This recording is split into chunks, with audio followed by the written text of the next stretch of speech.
You are listening to the Bat Flip Podcast, a baseball podcast from Belly Up Sports and the Belly Up Podcast Network. Here are your hosts, Damian and Matt. Welcome back, everyone, to the Bat Flip Podcast. My name is Damian here with my co-host, Matt, coming to you on February 22nd of 2022. It's 2/22/22, which is kind of weird. But on today's episode, we're going to hit on more of the CBA talks that have picked up over this past week. We'll mention some legal situation that happened stemming from Tyler Skaggs' unfortunate death back in 2019. And then since there's not much really to talk about, what we're going to do is we're going to go through the AL teams this week and pick each of our favorite players and kind of just give a little story about why we think or why they are our favorite player. But before we jump into all of that, how are you doing, Matt? Doing good. Had a pretty good week and had a real busy week too. So not a lot of free time here in the past several days. But we're I'm feeling great and ready to talk about some baseball and some CBA talk and talk about some. I'm glad we're finally going to spotlight some players instead of just talk about CBA and stuff. So it's good. Yeah, it definitely is. And, the last time we left off with you guys, we didn't know when the next meeting was going to be. And then I think it was like late Thursday or even Friday, things had said that each side was kind of feeling more urgency about it and that they were planning to pretty much meet every day of this current week. And that started on Monday. I think they've been starting at like 1 p.m. Eastern time. It's been a little bit of a, at least they've been talking longer in the meetings. I think the first meeting was like an hour and 15 minutes, and then they went their separate ways, then came back and actually met a second time that day. And then I think it was sort of right around there today as well. But, if we're looking at actually the offers, not much has really changed. MLB on Monday raised its arbitration pool offer from $15 million to $20 million for 30 players, where the Players Association's last offer was for $115 million for 150 players. MLB then upped their proposal from 3 lottery teams to 4 lottery teams. And then I think there was one other thing in there, but it wasn't very big. And then we look at today what the players had offered, and they pretty much dropped their arbitration pool they were looking for. They wanted 80% of players with that 2 to 3 years of service time, what we know now as the Super Twos, to be eligible for arbitration. They dropped that down to 75% of those players. They dropped lottery teams from 8 to 7. And then they wanted instead to raise increase the minimum salary each year by $30,000 instead of $25,000 that it had been. But still starting it at the same at $775,000 overall. Yeah, so the one thing that that I think you said you thought you missed something that was kind of a big deal too, was that MLB had rescinded their offer at the options limit. That's what But it was. in exchange for that, they had decided to to keep all those minor league jobs that they were looking at getting rid of. They were looking at limiting, putting a cap on how many players each team could have in their minor league system, and lowering that cap. And in exchange for taking out that option cap, they decided to eliminate that. So it was kind of a we're going to take one thing away and give you something else type thing. Yeah, and that is a big thing that is the other thing I was thinking of. I think it's just a little underwhelming. I mean, at least we've seen that they've been willing to meet multiple times per day, but I think it still is underwhelming that neither side has really made, a massive kind of push. I mean, they already postponed the start of spring training through March 5th, and there's been legit, worry that if they don't get a deal done by the end of this week, that even the regular season would be postponed, at least the start of it. And we haven't seen either side really make a big push to, get the talks going. I mean, through the 2 days so far, they haven't even mentioned the CBT, the actual tax limit. And that's going to be that's probably the biggest thing that they still have to go over. So, these little, it feels like they're just like little things trying to swing one way, but, like when the Players Association, they dropped from 80% to 75% for Super Twos. But then they increased the minimum salary. It seems like that's kind of like you gave a little bit, but then you're asking for a little bit here. So it kind of ends up seeming like it's an equal offer.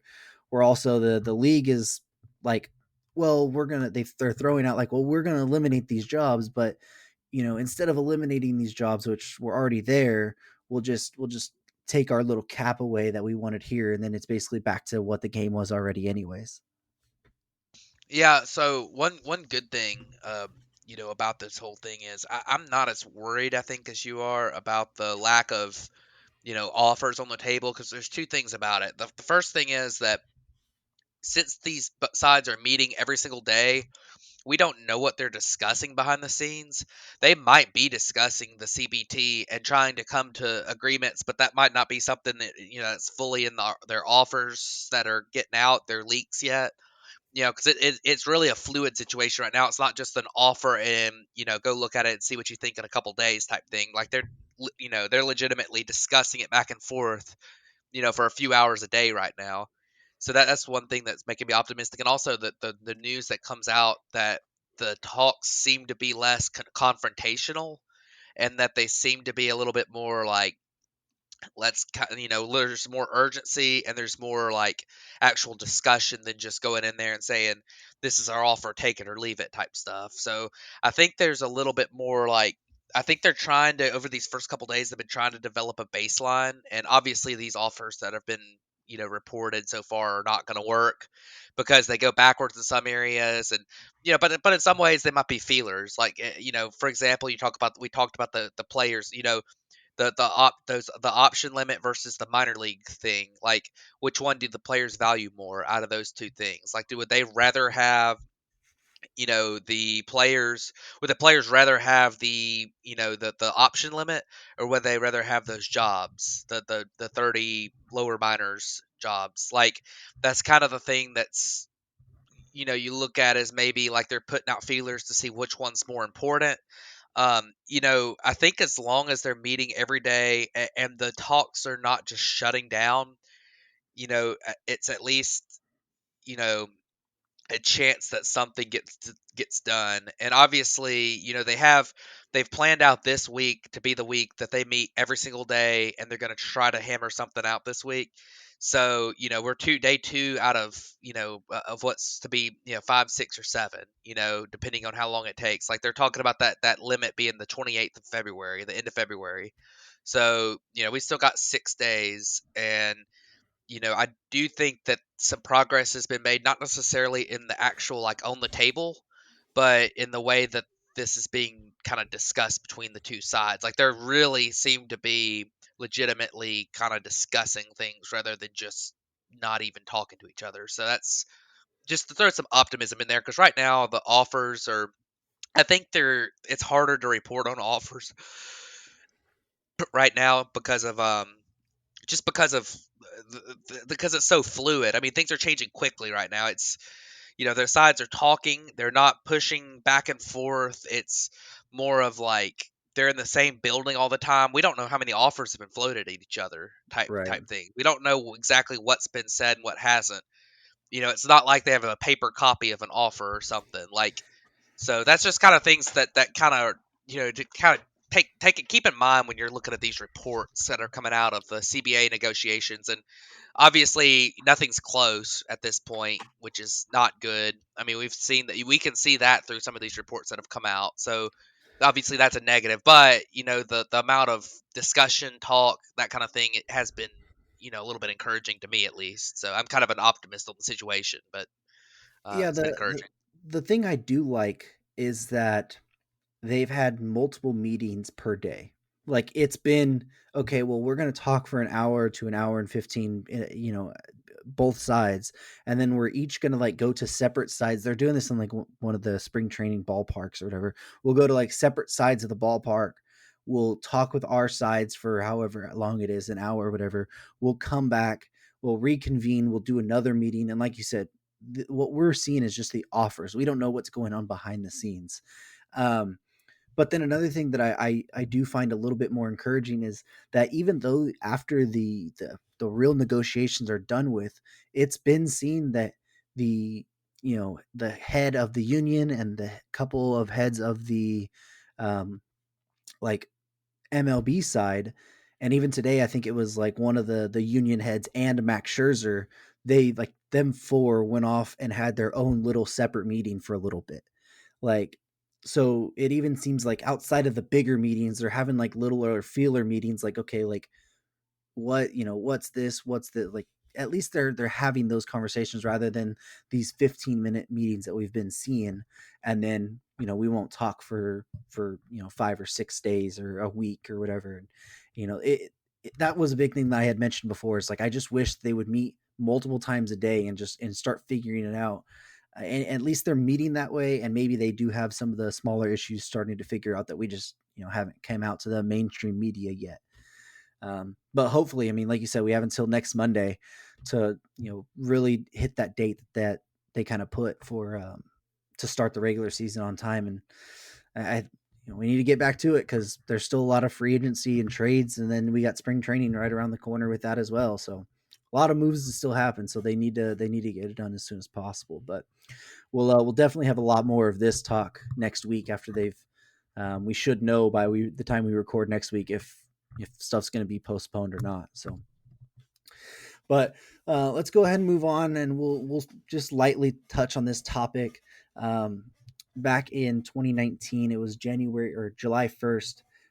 Tyler Skaggs of the Los Angeles Angels was found dead in his team hotel. It had come out that it was basically a like mix of oxycodone and fentanyl and all of that. And it ended up coming out that one of the Angels employees was kind of responsible for it. Well, that trial ended up happening this past week. Eric K was his name. He was found guilty of having counterfeit pills laced with fentanyl and having a conspiracy to possess with intent to distribute. He will face a minimum of 20 years in prison. His sentencing is not until June. But a bigger part of this whole trial was some of the other players that were on those teams around that era, or the 2017 to like 2019 side, actually testifying and some of it about their own personal drug use. Yeah, so there are several players that were involved in this, but actually, first off, before I talk about the players, I'm obviously this was a really sad situation with Tyler Skaggs, and good for I'm glad that they were able to bring this guy to justice. I mean that's a big deal. That's the biggest deal here. It's not the players that potentially were using drugs, which is going to be talked about a lot because it's a couple of them are pretty prominent players, but the fact that this guy who obviously was shady and was responsible for the death of a young talented athlete, um obviously him being brought to justice and having to serve his time is a very very good thing. But the one big major player in this was Matt Harvey, that was testifying as a potential witness because he played for the Angels for a short period of time.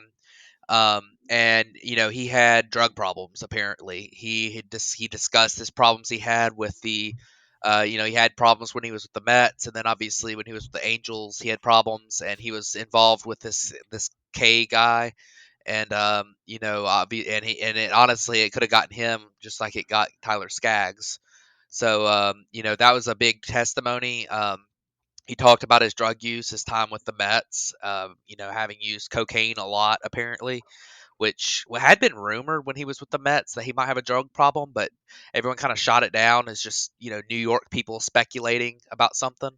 So but I think one thing that can come out of this is that looking at the ability to looking at the ability to for baseball and for teams to help players who have issues like Matt Harvey. I mean, the Mets apparently knew about it and did some things to try to help him, but they didn't really help him enough. Like, there's things that these teams can do, and obviously the Angels were a disaster with this whole situation. There are things these teams can do to potentially help out a struggling guy like Matt Harvey or Tyler Skaggs or something, and help them get out of their out of their drug habit. So I think there's some lessons to be learned here and some good things that can come out of this.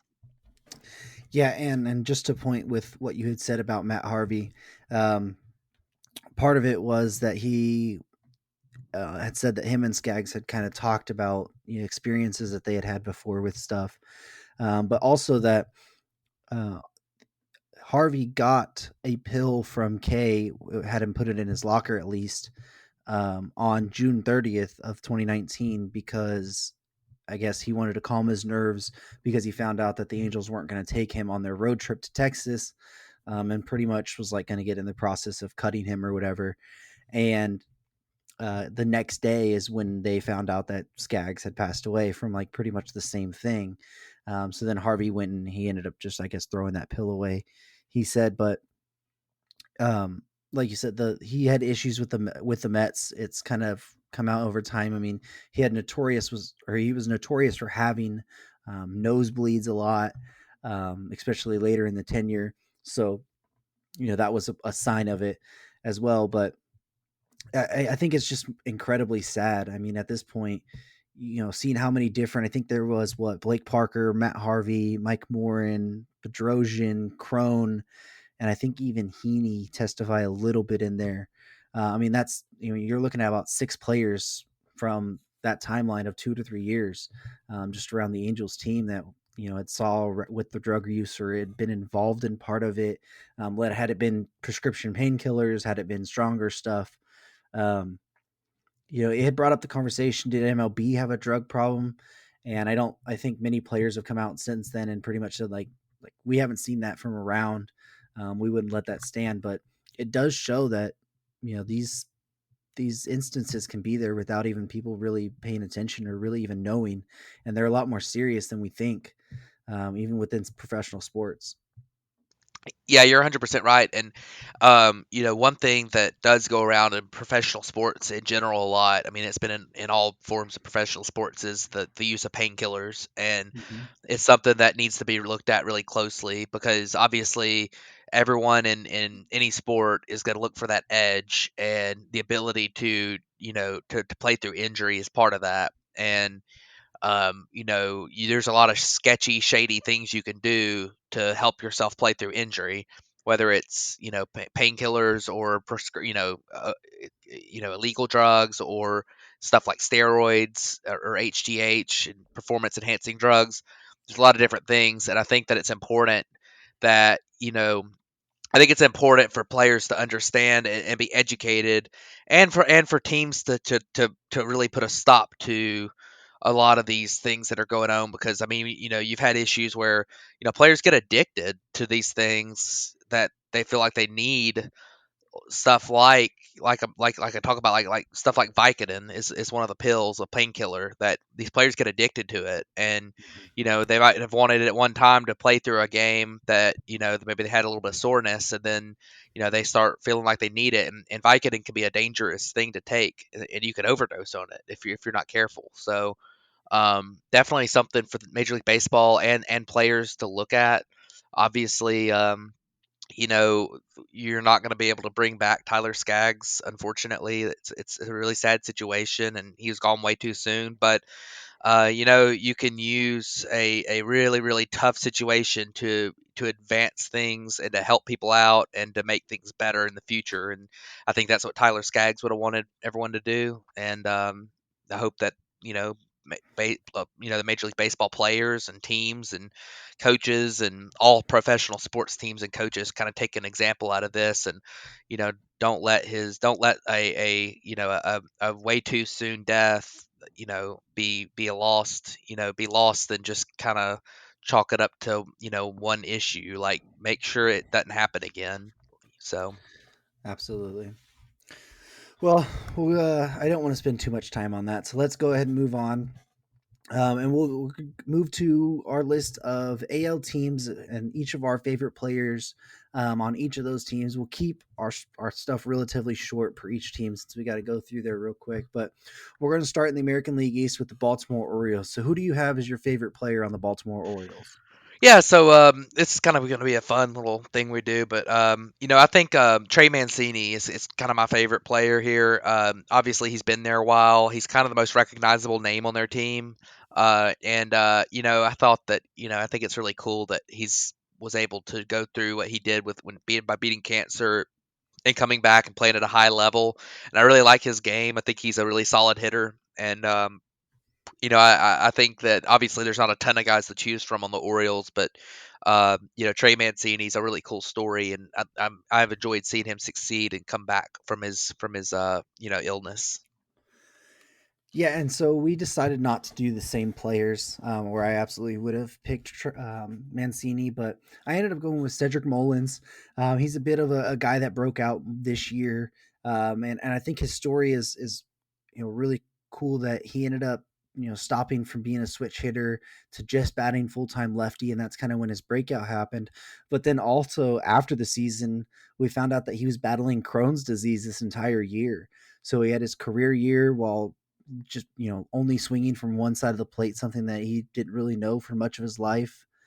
He's always been a switch hitter, and then also battling a serious disease, and having an all-star season and a career year. I mean, that's something that made me really enjoy Cedric Mullins' season even more looking back at it now. So Cedric Mullins would be my player from the Baltimore Orioles. But looking over at the Boston Red Sox, so who do you have off Boston? So there's a bunch of guys you can choose from with Boston's team. I typically would probably have said Xander Bogaerts because I always champion him as being one of the more underrated players in the game. But I went with Chris Sale. When Sale's healthy, which obviously he missed a season and a half from Tommy John surgery, and then this year he wasn't really his fully back to himself when he pitched. But you go back to the way he had been with the Red Sox, and the guy is so fun to watch because he throws from that weird angle. He throws super hard, and he has the most devastating slider we've seen since Randy Johnson. And he makes people look silly when they swing. And he is so much fun to watch as a pitcher. And I really enjoy it. And he's one of the more exciting guys to watch in baseball when he's healthy and when he's on. So I'm going to cheat a little bit here. And I'm going to pick two, but I'll keep it relatively short for it. I'm going to pick Alex Verdugo and Kike Hernandez, and that is absolutely my Dodger bias coming into effect there. Verdugo was a guy who I just always enjoyed watching. He didn't have the biggest power, but he brought a different type of energy to the field. And then Kike is just a fun player to watch. He can play so many defensive positions. He plays them all at a really good level, a really high level. And then just more off the field, the character that he is, and the type of energy, but also just fun that he has, in the clubhouse and the dugout, let alone on the field. So Kike Hernandez and Alex Verdugo are my two from Boston. But we'll move on to the New York Yankees now. I think we both had a harder time picking a favorite player from the Yankees, but who did you end up with?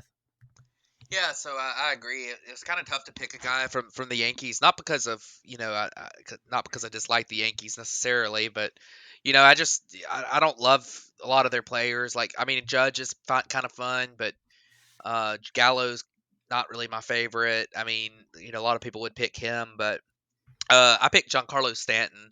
I think that when he hits the ball well, I mean, he's as fun to watch make contact as there is anybody in baseball. When he's in his strikeout binges, it's really rough to watch. But he can hit the every time he goes to the plate, you get the feeling that he can hit the ball 500 feet. I mean, he's really fun. He kind of tormented my team for a while, and I've watched him for a long time because of being in the division with the Braves when he was with Miami, and I also think Stanton's a much better fielder than people have ever given him credit for.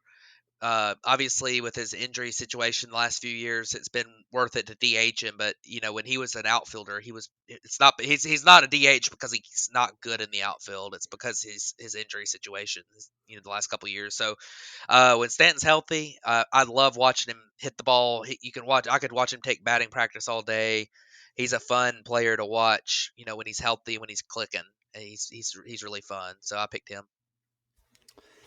Yeah, Stanton was another one that I was considering, and just the way we were doing this back and forth of who picked first, Matt got to Stanton first, but my second choice was probably Garrett Cole.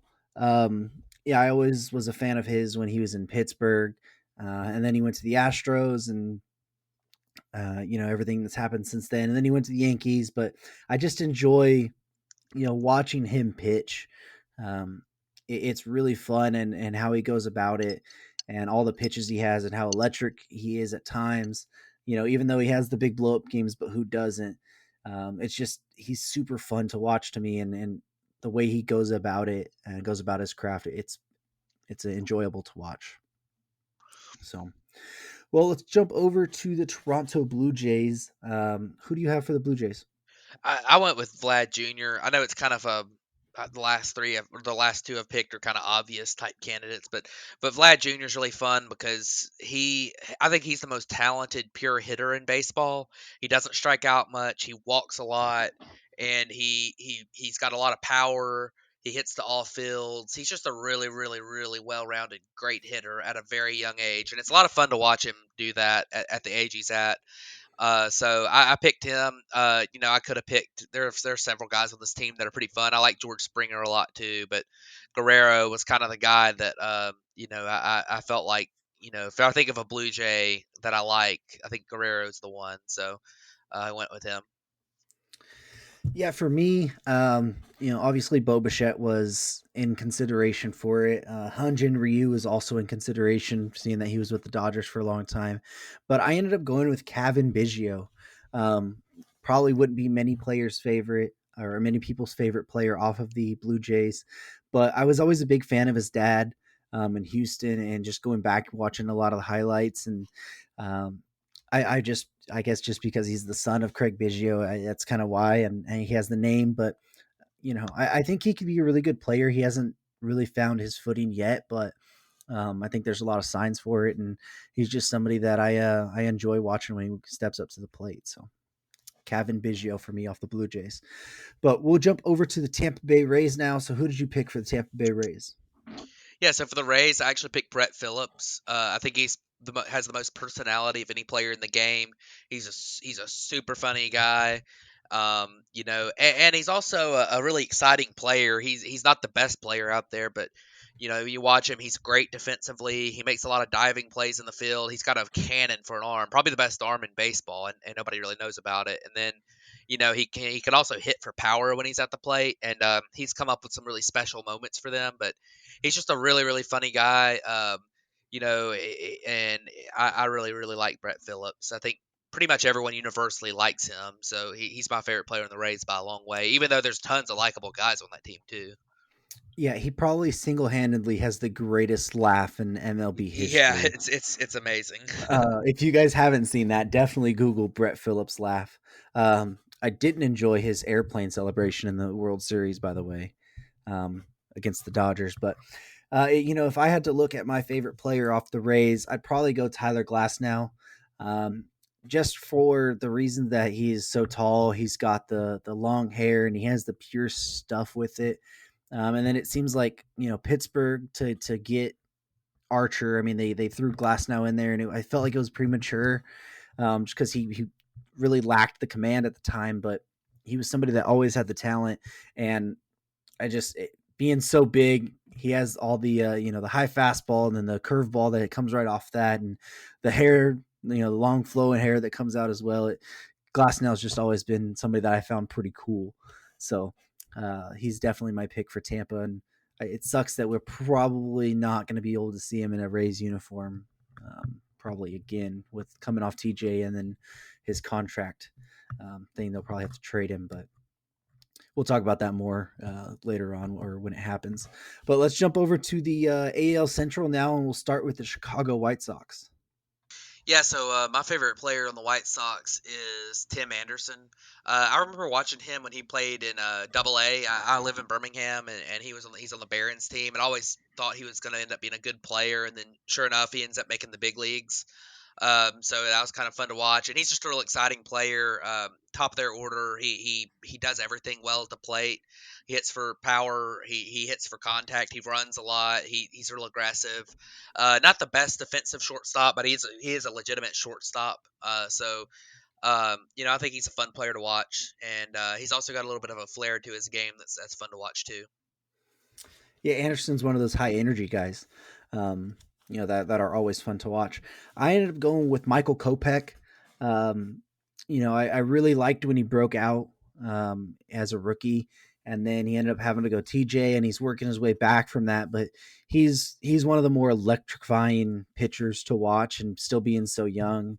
I wish I had like some story of why I like him so much, but I just think when he broke out as a rookie, he kind of blew me away, and then I've just been fascinated with trying to keep up with him ever since. So that's my Michael Kopech pick for the White Sox. But let's go ahead and move to the Minnesota Twins now. So who do you got for the Twins? So my favorite player on the Twins is Donaldson, Josh Donaldson. He's got the double whammy for me. For one thing, he played college ball at Auburn, and he played for the Braves for a year and was really good there. But the things I like about Donaldson aren't necessarily because of that. I think he's a really really fun player to watch. He's a great story. Went from being a catcher, in the minor leagues to becoming a third baseman. He adjusted his game there. He worked. I mean, day in and day out at fixing his swing and changing his swing to become what he is, and turned into an MVP caliber player with just that he has the most violent swing in the game. It's a lot of fun to watch him do that. He's a great defensive player at third base, and he's got a great personality. He's really a fighter. He really and in a good way. He's real intense. He gets into the game, and he's really really fun. He's good personality. I like watching him. I think he's great for the game, and Donaldson's definitely one of my favorite players in the entire league, not just on the Twins. So yeah, I ended up going with Byron Buxton. Probably one of the easier choices on this list.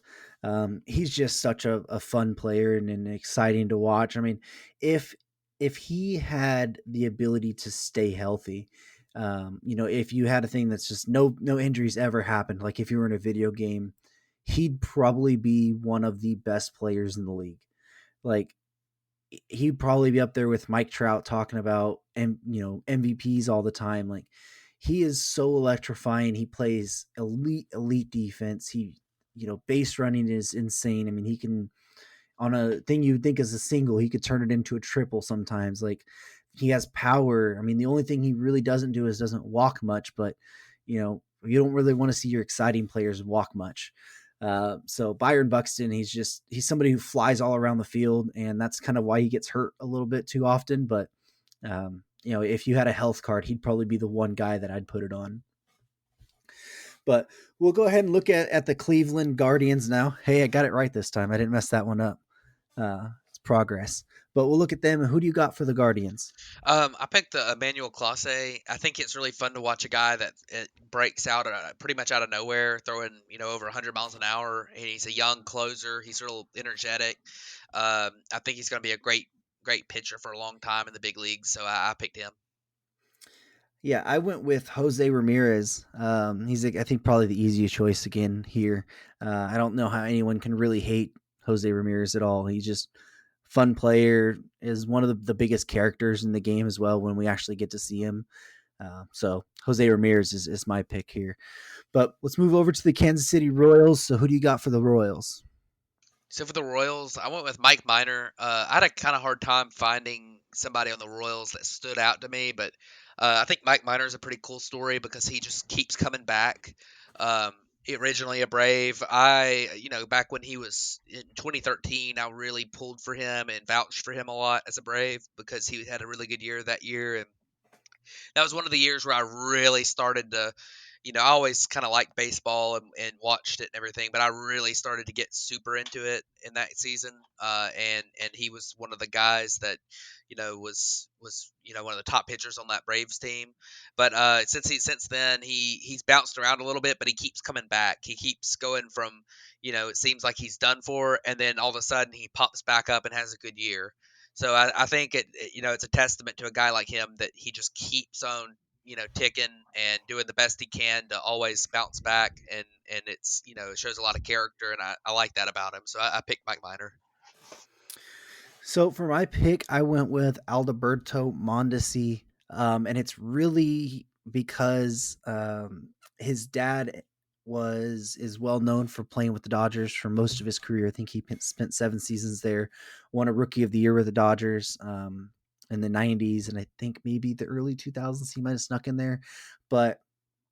You always hear within, looking back at Dodgers history about Raul Mondesi. So, when I saw Alberto come up, I, immediately recognized the name, and then he's just somebody that I followed ever since that.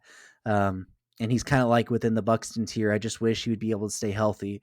Probably not to the same level of talent, but I just wish that, he has the speed and he can make enough contact to probably make it worth it if he could stay healthy. But let's move over to the Detroit Tigers now. So who do you got for the Detroit Tigers? A little bit of bias, but I went with Casey Mize. I think that he's a really special talent, and I think he's a good story too. Back when I went to Auburn, and I was actually at Auburn while Casey Mize was there, and I remember watching him, when he was a freshman at Auburn, and watching his development all the way through developing his splitter that became so famous. Getting to the point to where he was throwing like, his strikeout to walk ratio is about as insane as anything I'd ever seen. I remember his senior or his junior year in college, he threw like a 14, 15 strikeout no hitter that should have been a perfect game if it wasn't for an error by the shortstop. That was really fun. I've met his family a couple times down there at games, and they were really nice people, and it's been a lot of fun to watch him go from a freshman who was really unheralded in college to become a big league pitcher, become a top, or first become the number one pick in the draft, and then become, live up to the expectation of getting into the big leagues and starting to really develop in the big leagues as he showed some improvements this year, and hopefully, in 2022 he'll really take off. But he was, he's probably my favorite player there. Just he's a really really good guy, and his family's great too. So he's fun. He's my favorite player there. Yeah, I went with Miggy Cabrera. I think it was just because he was probably one of the best hitters that we'll ever see in our generation. Um, and it was just super fun to be able to watch him when he was in his prime, winning the Triple Crown again, and then those seasons where he was battling Trout for the MVP. It's just, really fun to watch him. And it sucks the decline you have to see near the end of the career, but it's still fun watching him chase those milestones. And I hope that he has a couple more great years that we can enjoy. So Miggy Cabrera for the Detroit Tigers for me.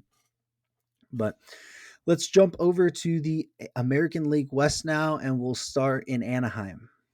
Yeah, so the LA Angels, I went with Trout. I mean, you could pick Trout or Otani or someone else. There's a lot of players on that team that are really fun and exciting. But I mean, I think I've always been somebody who felt like Trout was generational talent, like most people do. And the things that he does on the baseball field are just incredible. I mean, a five tool player. Just hits for power. I love his swing. It's fun to watch him because when he swings, it's like it's so compact, and the ball just launches. I mean, it's really fun. Um, and he's also exciting out in the field and on the base paths too. He's declined a tiny bit in the field over the last couple of years, but he's aggressive. He does everything well. Um, and I really like his attitude about the game too. He really loves the game of baseball, and he does everything. He seems to do everything the right way, and I think he's just a really good player, great guy, and I think he's one of my favorite players in all of MLB. So. Yeah, that was probably the easiest pick either one of us ever had was Mike Trout. Um, I could have easily went with Otani, but I feel like that's just kind of a given right now, and we've talked about Otani so much this past year, and we'll continue to talk about him. So I ended up going with one of the newest Angels, who we actually haven't even seen in an Angels uniform yet, but that's Noah Syndergaard. Um, Syndergaard is just one of those guys that it's really fun to watch. I mean, 100 and something mile an hour sinkers and nasty sliders, and just he has the ability to even hit, which we really won't see much now. But he was one of the better hitting pitchers at the time. And then he always, obviously he's known for the long hair and being called Thor, and it's just one of those that was always really fun, especially with him being in New York. Um, it was one of the bigger media outlets. You always saw games where he was pitching, and I hope that he can stay healthy, and I can watch a lot more of his starts in Anaheim since I get all the Angels games. So it'll hopefully I could see more of that. But let's go ahead and move on to the Houston Astros. Yeah, so I went with Michael Brantley for the Astros. I think that one cool thing about Brantley is that in the day and age of all the home runs and stuff, which we love here, and it's great. It is always fun to have a little bit of a throwback player, and that's really what Brantley is. He hits the ball to all fields. He makes a lot of contact, and he's been able to take that old school profile and make it work at the in the current day and age, which is cool. It's a good change of pace to have. You want a lot of variety, and he adds a little bit of variety. And he's also a guy who's dealt with a lot of injuries in his career. So being able to be have the longevity he's had at this point of being here at, I think he's what, age 35, 36, with the injuries that he had previously. It's been a really cool to see him have a late career surge in Houston, and he's just a really good player and he's fun. Yeah, so mine that I'm going to choose is a younger guy. He really broke out this year, and that's Kyle Tucker. Honestly, the main reason why I like Kyle Tucker is because his cards in MLB The Show are absolutely cracked all the time. And I like using his cards on there, and that made me become more of a Kyle Tucker fan. So I've been watching more of him the past year, and he had a great year this year. I mean, with 294, 30 home runs, really breaking out and being one of those mainstays in the taking over for where George Springer kind of left off there. So Kyle Tucker would have to be my pick for Houston. So next we'll jump on to the Oakland Athletics. Yeah, so for the A's, I went with Tony Kemp. I've always liked him. It's a funny story about him. When I was I grew up in Hoover, Alabama, which is where the SEC baseball tournaments played, and I went to a game. I think it was around I was later. I was an upperclassman in high school. I might have been a senior in high school, and I thought it was really fun because Tony Kemp was playing at Vanderbilt. He came out on the field and did a backflip, and he went in the box and he hit a line drive single, and then he stole second, and then he stole third, and then he came home in a wild pitch. And I was like, my God, this guy's got to make it someday. Because I was really young and didn't really, understand prospect status and everything. And you know, Kemp was never a super high level prospect, but sure enough, several years later, he's popping up in the big leagues, and it's really fun. I was like, oh my gosh, I remember him like from when he played in college, and that he just always stood out to me.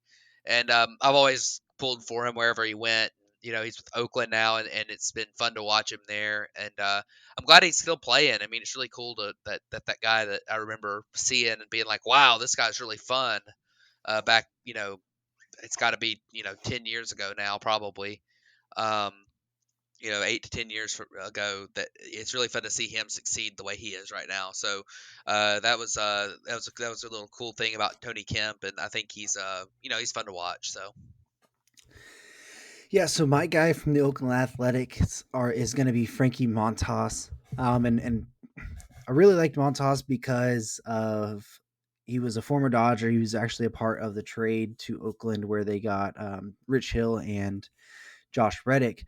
But it was funny that I was looking through, when the Dodgers had acquired him, he had been traded traded to the White Sox from the Red Sox, and then traded to the Dodgers, and then traded to the Athletics. So by a guy who was like barely making his major league debut, had already been traded 3 times.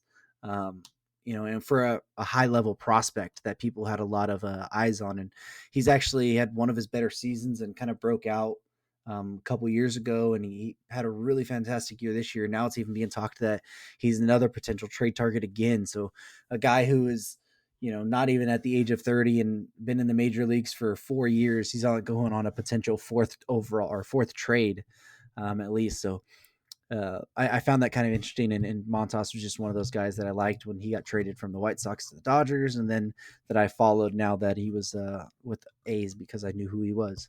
So, but we'll move over to the Texas Rangers now. So, who do you got for the Texas Rangers?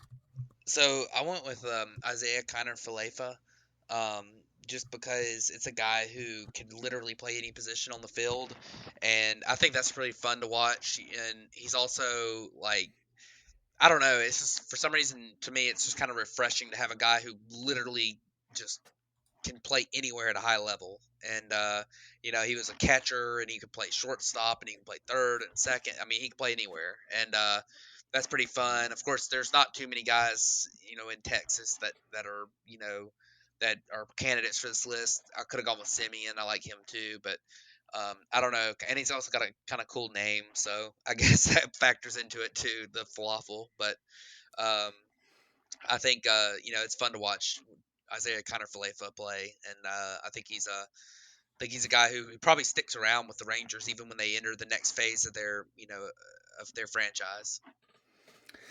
Yeah, so mine here, I went with the absolute like homer pick, the easiest pick for me, and that was Corey Seager. Um, being a Dodger fan, he was always one of my favorite Dodgers. And then being able to just watch his whole career, he was a guy I really wanted them to re-sign. And I hate that he went to Texas, but he's going to thrive there. But Seager, I mean, he's one of those quiet guys. He doesn't like the limelight much, but when he's out on the baseball field, he's aggressive, swings at the first pitch. He doesn't really make many mistakes that will cost you games, but he makes up for a lot of the little ones that he makes in the field at the plate. So, Corey Seager is my favorite Texas Ranger, and I'm going to say that for the next 10 to 12 years probably. So, but we'll move on to our last team of the American League, and that's the Seattle Mariners. Yeah, so the Mariners have a guy who didn't pitch this year, but he's a guy that I really enjoy watching. It's Ken Giles. He battled the injuries, but I think that, and I'm kind of surprised that he's the only one on my list here that I've got that's kind of fits the stereotype. He's that like head case closer, and I always love watching that head case closer. Like you talk about like Papelbon or Grant Balfour or someone like that, Brian Wilson, like these guys who are just complete total psychopaths out there. And Ken Giles is one. I mean, he gets up in his head and he's always going crazy. And I remember when he came off the field after giving up a game tying home run when he was a member of the Astros, punched himself in the face. Like I just always thought that was funny. And he's a fun guy to watch out there just because he's such a head case. And I think that's a really fun type of player to watch. And he's kind of the leader in that clubhouse here in the American League. So he's gonna be my pick for Seattle. Yeah, so for Seattle, I went with another one of those kind of under the radar guys, and that's Ty France. Basically, the reason is just France was one of the guys. He was on the Padres, as a prospect, came up. I think he had a really good game, and I just found him pretty interesting from there on. And then he ended up being a part of I think it was Austin Nola trade to Seattle. And then once he's went to Seattle, he's been able to get a lot more playing time.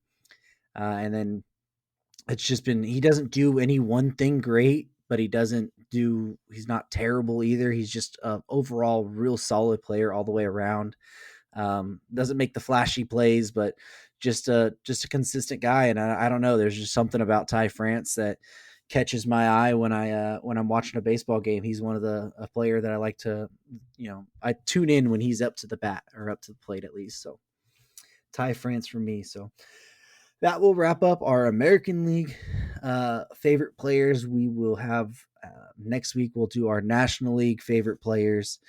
But anything you want to wrap up on to close the episode? I don't think so. Just let's just hope that the CBA talks go well this week, and we get a deal, and hopefully if we don't get a deal this week, they're close enough to where they can get it sometime next week, and maybe still be able to start on time, or within a week of on time. So let's just hope and pray that these guys get their heads together and figure it out. So, and I think I'm a lot more optimistic than I was, because part of me was thinking that on Monday when they met the first time this week, that they were going to go in there for 15 minutes and leave and not talk again. I mean, so at least they are serious about really discussing things this week, which is a much different thing than what we've seen in the past several weeks. So, but we'll see what happens. Hopefully that gets done, and we'll be able to move on to some more entertaining, interesting news, and get going with the season, because we're only you know 5 weeks away. I mean, from what would be the start of the season, if unless it gets delayed. So, um, very excited for that. Let's I guess it's kind of wait and see mode right now, but yeah, looking forward to seeing what they come up with, and we'll be watching. Yeah, I'm just ready for this to all be done and get back to watching some baseball. I mean, I at this point I'd be used to being able to watch at least spring training games, even though it's players you probably don't know much of. Your favorite players are mostly out by the second or third inning anyways. Um, it's still fun just to know that these games are happening now. And I mean, I think I sat down last night and I just went through like 4 or 5 episodes of just like condensed spring training games, even from old years. I don't even think it was just like 2021. It was like 2017 was in there as well. It's just, so I just miss being able to watch the spring training games and see some of the players you don't really hear about all the time. So hopefully they get this deal done. Hopefully by the time we're talking to you next week, we have a deal in place, and then we can move on with everything, because I know the CBA talk has become um, pretty boring now, because it's pretty much every week, but it's important to talk about. And um, yeah, I mean, I don't know what else to really say about it, but hopefully next week we don't even have to do the NL favorite players list, because we'll be talking about a completed CBA deal, and we'll have a bunch of free agency and trades done. Right? That's the perfect world, right? Yeah, let's. I'll believe it when I see it, but let's hope so. Yeah, yeah. Well, thank you guys for tuning in to this episode of the Bat Flip Podcast, and we'll catch you guys next week. Thanks, everybody.